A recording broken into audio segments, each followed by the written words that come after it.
আমৃত্যু ভালোবাসি তোকে। পর্ব ৪। লেখিকা সালমা চৌধুরী। আর আমি প্রীতম বলছি। শ্বাস ঝেড়ে নিজের মাথায় গাঁটটা মেরে মেঘ বলে, ছি মেঘ ছি, কিসব ভাবছিস তুই? কেউ কি তার চাচাতো ভাইয়ের উপর ক্রাশ খায়? ভালো ভদ্র হলেও মানা যেত, এমন গুরুগম্ভীর বদমেজাজি আর হিটলার স্বভাবের কেউ কি কারো ক্রাশ হয়? যে ছেলে ১০ বছরের মেয়ের গায়ে হাত তুলতে পারে, সে আর যাই হোক আমার ক্রাশ হতে পারে না। এটা ভাবতেই মেঘের বুক ভেসে আসে কষ্টে। নিজেকে স্বাভাবিক করতে মোবাইল হাতে নিয়ে কল করে মেঘের সবচেয়ে কাছের বান্ধবী বন্যাকে। প্রথম কল দিতেই ঋষি ভয় কল। বন্যা, আসসালামু আলাইকুম। কেমন আছো বেবি? মেঘ, ওয়ালাইকুম আসসালাম। আলহামদুলিল্লাহ ভালো আছি। তুই কেমন আছিস? বন্যা, হঠাৎ আমায় স্মরণ করার কোনো স্পেশাল কারণ আছে? তোর তো আবার ভাঙা ফোন, ঠাস ঠুস বন্ধ হয়ে যাবে। মেঘ রাগান্বিত স্বরে এক প্রকার হুঙ্কার দিয়ে বলে, তুই আজ কোচিংয়ে আসিসনি কেন? কি যে একটা জিনিস মিস করছিস। বন্যা, কি মিস করেছি বলে ফেলো বান্ধবী। মেঘ, এখন বললে কি আর সেই ফিলটা পাবি নাকি? আজব। বন্যা, আরে বেবি বলো তুমি। কাল শুক্রবার, কোচিং বন্ধ। আবার দেখা হবে রবিবারে। ততদিন সহ্য হবে না। বলে ফেল প্লিজ। মেঘ, আমার হাতে এখন আইফোন 13 প্রো ম্যাক্স। মেঘের কথা বন্যা এক বিন্দুও বিশ্বাস করেনি। হেসে উড়িয়ে দিয়ে বলছে, এখন বল, একটু পর 14 প্রো ম্যাক্স কিনতে যাচ্ছিস?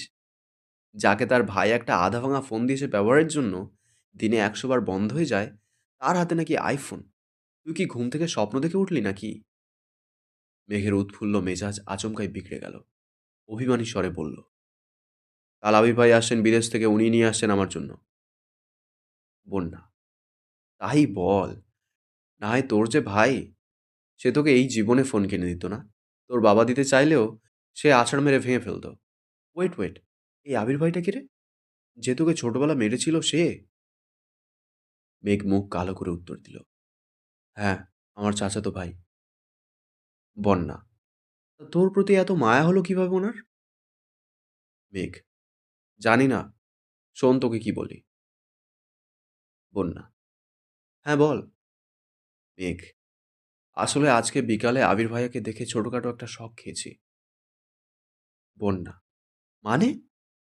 মেঘ, কি সুদর্শন চেহারা, দাঁড়ানোর স্টাইল, লুক আর অগোছালো চুল দেখে আমার মনটাই এলোমেলো হয়ে গেছে। আমি মনে হয় ওনার উপর ক্রাশ খেয়েছি। মুখ ফুলিয়ে শ্বাস ছেড়ে একটু ধাতস্থ হয়ে গুরুগম্ভীর স্বরে বন্যা বলল, তোর মাথা ঠিক আছে মেঘ? তুই এত বছর যাবৎ বলছিস এই মানুষটা তোর শৈশব নষ্ট করে দিয়েছে। আজ কৈশোরে পা দিতেই এই মানুষটার উপর ক্রাশ খেয়ে ফেলছিস। মানুষ রং বদলায়, কারণে অকারণে বদলায়। কথাটা এতদিন শুনেছি, কিন্তু আজ তোকে দেখে মনে হচ্ছে এই কথাটা ১০০% সত্যি। না হয় যাকে এত বছর শত্রু ভেবে এসেছিস, আজকে তার কথা অবলীলায় বলে যাচ্ছিস। বাহ মেঘ, বাহ। মেঘের নীরবতা বুঝতে পেরে বন্যা আবার বলা শুরু করলো, এসব কোনো বিষয় না বেবি। হঠাৎ করে দেখেছিস তো, তাই আহামরি সুদর্শন লেগেছে। বিষয়টা মাথা থেকে ঝেড়ে ফেল, দেখবি সব ঠিক হয়ে গেছে। আমরা না দুজন দুজনকে কথা দিয়েছিলাম, একজন বিপথে গেলে আরেকজন সামলাবো? ভুলে গেলি? স্পষ্ট বোঝা গেল মেঘের বদলে যাওয়া অভিব্যক্তি। সহসা নিজেকে সামলে আচমকা প্রশ্ন করে বসল, আমি কি দেখতে সুন্দর না? আমি কি কারো ক্রাশ হওয়ার যোগ্য না? মেঘের আকস্মিক প্রশ্নে বন্যা কিছুটা হতভম্ব হলো। এরপর কয়েক মিনিট শুধু হেসেই গেল। স্বাভাবিক স্বরে বলল, অবশ্যই তুই সুন্দর, ক্রাশ খাওয়ারও যোগ্য। কিন্তু তুই ছেলেদের ক্রাশ হতে পারবি কিনা সন্দেহ আছে। হতে পারিস রাস্তাঘাটের, গাছগাছালির, রংচটা দেওয়ালের, গরু ছাগলেরও হতে পারিস। রাগে ফুঁসতে ফুঁসতে কল কেটে দিয়েছে মেঘ। আর ভাবছে, আজকাল সান্ত্বনা নিতে চাইলেও মানুষ মজা নেয়। যদিও বন্যার হাসির কারণটা খুবই স্বাভাবিক। মেঘকে বরাবরই চোখে চোখে রেখেছে তানভীর সহ বাড়ির সকলে। 6 থেকে 10 পর্যন্ত পড়েছে গার্লস স্কুলে, তারপর গার্লস কলেজ। আহারে জীবন ধুধু মরুভূমির মতো, কোথাও কেউ নেই। স্কুল কলেজের সামনেই বাসার গাড়ি থাকতো। বাসা টু স্কুল, স্কুল টু বাসা। কোনো ছেলে না দেখলে ক্রাশ কীভাবে খাবে? বোধশক্তি হবার পর মেঘ মনে হয় ২-৩টা বিয়ে খেয়েছে কাজিনদের, যাকে বলে নামের বিয়ে খাওয়া। তানভীরের ভয়ে বিয়েবাড়ির এক কোণে বসে থাকতো মেঘ। ভাইয়ের কড়া শাসন ছিল, ঘর থেকে বের হতে পারবি না। বরযাত্রী আসলে তো আরও না। ঘরের ভিতরেই তার জন্য খাবার পাঠানো হতো। তানভীর নিজেই বোনকে খাওয়াতো ইচ্ছে মতো। তারপর বিয়ে শেষ হলে মা বোনকে নিয়ে চলে আসতো। গায়ে হলুদে নাচ, গান গাওয়া, এমনকি মেহেদিও দিতে পারেনি কখনো। এই কষ্টে এখন আর মেঘ কারো বিয়েতেই যায় না। এতে তানভীর মনে হয় হাঁপ ছেড়ে বেঁচেছে। মেঘের এই সাদা কালো জীবনের কথা শুনলে, বোন না কেন, পৃথিবীর সব মানুষই হাসবে। জীবনটা তার তেজপাতা হয়ে গেছে। মাঝে মাঝে ভাবে, এই বাড়িতে জন্মানোটা কি খুব দরকার ছিল? কয়েকবার বন্যা কল ব্যাক করেছে। নিজের জীবনের হতাশার জন্য মেঘ আর কল রিসিভই করেনি। বান্ধবীকে রাগ দেখিয়ে কি হবে? জীবন যেখানে যেমন তা মানতেই হবে। মেঘের বেস্ট ফ্রেন্ড হওয়ার খেসারত দিতে হচ্ছে বন্যাকেও। মেঘের সাথে সাথে বন্যাকেও চোখে চোখে রাখে তানভীর। কথা আছে, সঙ্গ দোষে লোহা ভাসে। সঙ্গ খারাপ হলে মেঘও খারাপ হবে। তাই সবসময় বন্যার পিছনে লোক লাগিয়ে রাখে। শুধু বন্যাই না, আরও দুজন বান্ধবী আছে মেঘের। একজন পাখি, আর একজন মায়া। ওদেরকেও নজরে রাখে তানভীর। বোনকে সব দিক থেকে প্রোটেক্ট করাই যেন তার প্রথম এবং প্রধান কাজ। আবির বিকাল থেকে ঘুমাচ্ছে। সন্ধ্যা 7টায় ঘুম ভাঙে আদির ডাকে। নিচে আবিরের আব্বু আর মেঘের আব্বু বসে আছেন।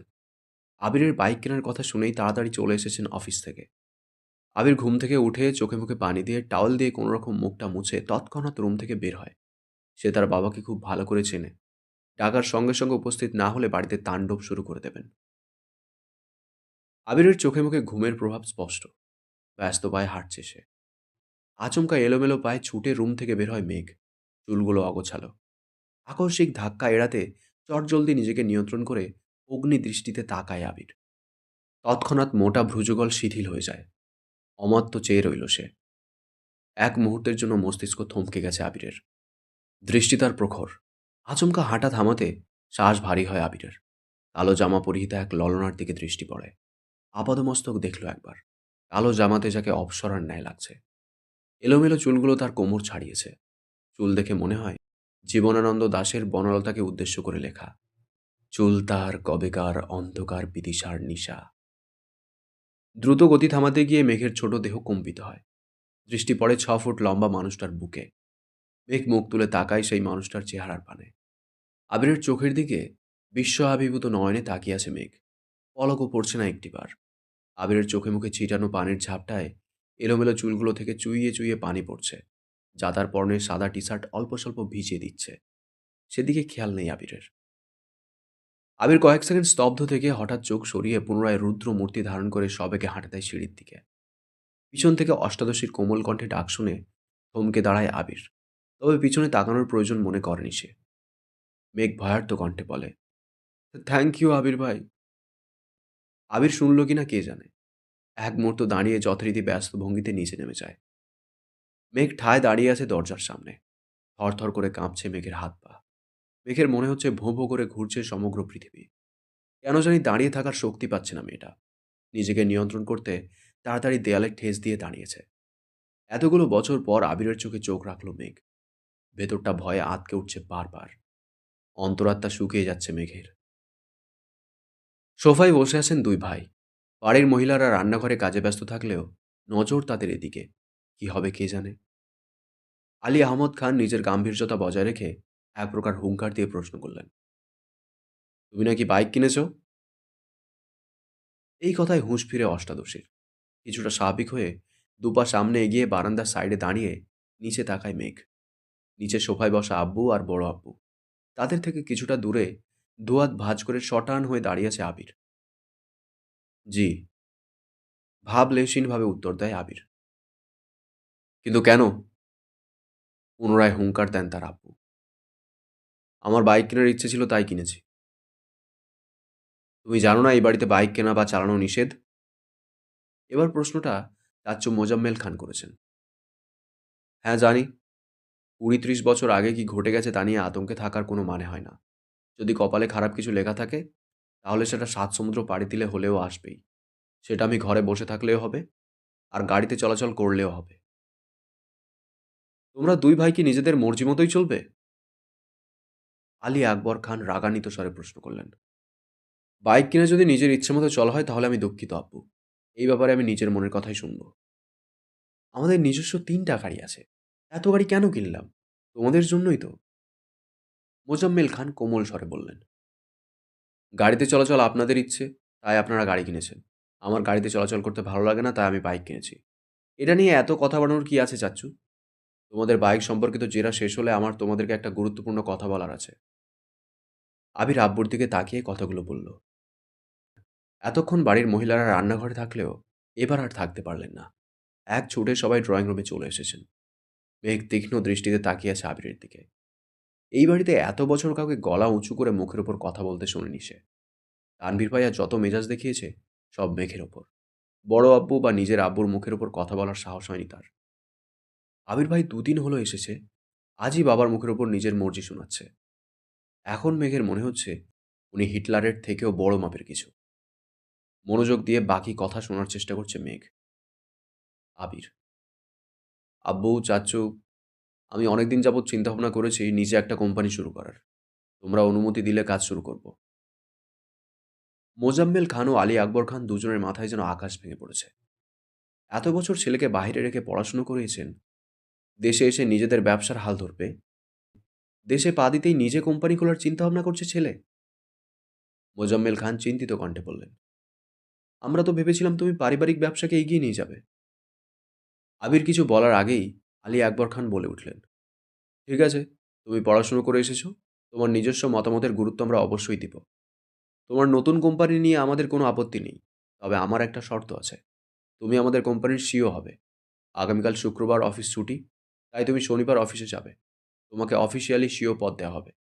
তারপর তুমি আমাদের অফিস সামলে যদি নতুন কোম্পানি শুরু করে প্রতিষ্ঠিত হতে পারো, তাতে আমাদের কোনো আপত্তি নেই। বেস্ট অফ লাক মাই বয়। আবির যেন আগ থেকেই জানতো এরকম কিছু হবে, তাই তার মধ্যে কোনো পরিবর্তন দেখা গেল না। এতটুকু বলে সোফা থেকে উঠে রুমের দিকে হাঁটা শুরু করলেন আবিরের আব্বু। কয়েক কদম এগিয়ে আবার দাঁড়িয়ে আবিরের দিকে তাকিয়ে রুদ্ধ কণ্ঠে বললেন, আমরা কোম্পানি সামলানোর জন্য সারা জীবন থাকবো না। তোমাদেরকেই দায়িত্ব নিতে হবে। তুমি না পারলে তোমার প্রাণপ্রিয় ভাই তানভীরকে বলো রাজনীতি ছেড়ে ব্যবসায় আসতে। তারপর তুমি তোমার নিজের মতো কোম্পানি খুলতে থাকো। আবির চোয়াল শক্ত করে বাবার দিকে তাকিয়ে বলে উঠল, তানভীর রাজনীতিই করবে। ওর মাথায় ব্যবসা ঢোকানোর কোনো দরকার নেই। শনিবারেই অফিসে আসবো আমি। আমি একাই সব দিক সামলাতে পারবো। তোমরা দয়া করে তানভীরকে মুক্তি দাও। নিজের মতো করে রাজনীতিটা করতে দাও ওকে। তোমার শর্ত যেমন আমি মেনে নিয়েছি, তোমাদেরকেও আমার একটা শর্ত মানতে হবে। সেটা হলো আমি আমার মন মতো কাজ করব। আমার যখন যেখানে প্রয়োজন হবে নিজের কাজ গুছিয়ে আমি চলে যাব। তখন আমাকে কোনো প্রকার বাধা দিতে পারবে না কেউ। দরকার হলে দুটো অফিসের কাজ শেষ করে আমি রাত ১২টায় বা ২টায় বাসায় ফিরবো, এমনকি নাও ফিরতে পারি। এতে তোমাদের যেন মাথা ব্যথা না হয়। একদমে কথাগুলো বলে কোনো দিকে না তাকিয়ে দ্রুত পায়ে বাসা থেকে বের হয়ে যায় আবির। আলী আহমদ খান কয়েক মুহূর্ত দাঁড়িয়ে কোনো কথা না বলে রুমের দিকে হাঁটা দেন। পিনপতন নীরবতা বাড়িতে। সোফায় বসে আছেন মোজাম্মেল খান। কাছেই তিন যা একজন আরেকজনের দিকে তাকাচ্ছে বারবার। তাদের আবিরের প্রতি পূর্ণ বিশ্বাস আছে, কিন্তু সমস্যা হচ্ছে বাইরের দুনিয়া সামলাতে গিয়ে নিজের প্রতি না যত্নহীন হয়ে পড়ে ছেলেটা। এটাই তাদের চিন্তার বিষয়। নিচে উপস্থিত মানুষগুলোর মধ্যে চিন্তার ছাপ দেখা গেলেও উপরে দাঁড়িয়ে এক প্রকার বিনোদন উপভোগ করছিল মেঘ। যেই বড় আব্বুর কথার উপর কারো কথা চলে না, আজ ওনার সাথে টক্কর দেওয়ার মানুষ এসেছে। বাবা ছেলে কি শর্তটাই না দিচ্ছে, যেমন বাবা তেমনি ছেলে। এসব ভেবেই হাসি পাচ্ছে মেঘের। হঠাৎ করেই হাসিটা গায়েব হয়ে মুখটা ভারী হয়ে গেল মেয়েটার। আর ফিসফিসিয়ে বলতে শুরু করলো, নিচে তো হিটলার, সাথে আমার ভাইটাকে বড় গুন্ডা বানাতে কি সুন্দর উৎসাহ দিচ্ছে। এত বছর ভাইয়ের জ্বালায় জীবন তেজপাতা, এখন আবার আরেকজনের আবির্ভাব হলো। কপালটাই খারাপ আমার। এখন নিচে যাওয়ার পরিস্থিতি নেই, তাই বিড়বিড় করতে করতে রুমে ঢুকতে যাবে, হঠাৎ চোখ পড়ে আবির ভাইয়ের রুমের দিকে। একরাশ হতাশা নিয়ে রুমে ঢুকে যায় মেঘ। বাবা মাকে ছেড়ে আলাদা রুমে থাকলে খুব স্বাধীনতা পাবে ভেবে নিচতলা থেকে উপরতলায় চলে এসেছিল মেঘ। আবির ভাই বিদেশ যাওয়াতে কোনো চিন্তাই ছিল না, কিন্তু মেঘ আসার ১৫ দিনের মাথায় তানভীর ও মেঘের পাশের রুমে চলে আসে জিনিসপত্র নিয়ে। সিঁড়ি দিয়ে সোজা উঠতেই তানভীরের রুম। বোনকে পাহারা দিতেই মূলত এই রুমে আসা। তানভীর যতক্ষণ রুমে থাকে ততক্ষণ নিজের রুমের দরজাটা খুলে রাখে। মেঘ সিঁড়ি দিয়ে দৌড়ে উঠতে গেলেও ভাইয়ের কথা ভেবে আস্তে ধীরে ওঠানামা করে। বর্তমানে মেঘের অবস্থা নাজেহাল, কারণ তার এক পাশে আবির ভাইয়ের রুম, আর এক পাশে তানভীর ভাইয়ের। তানভীর ভাইয়ের পরের রুমটা মিমের জন্য ঠিকঠাক করা হচ্ছে।